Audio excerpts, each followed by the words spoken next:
ప్రతిబింబం ఎంతో సుందరంగా ఉంది. దీనికి కారణం ఏమిటి? నా రూపం సుందరంగా ఉందా, లేక ఈ జలం స్వచ్ఛంగా ఉందా?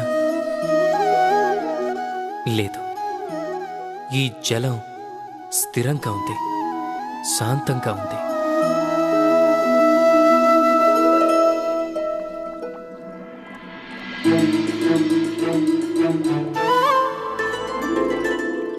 మీకు అంతరం కనపడుతుందా? జలంలో మార్పు లేదు, రూపం కూడా అదే. కానీ ఇది స్థిరంగా లేదు, శాంతంగా లేదు. ఆ కారణంగానే నా ప్రతిబింబం ఇందులో చూడలేకపోతున్నాను. కోపం వలన కూడా ఇదే జరుగుతుంది. ఒకవేళ మీరు స్థిరంగా ఉంటే, శాంతంగా ఉంటే, అప్పుడు మీరు మీ యొక్క ఆత్మని చూస్తూ, వింటూ అర్థం చేసుకోగలుగుతారు. కానీ ఈ కోపం ఈ ఆత్మ పిలుపుని పూర్తిగా కమ్మేస్తుంది. అందుకే మీ కోపాన్ని అదుపులో ఉంచుకోండి.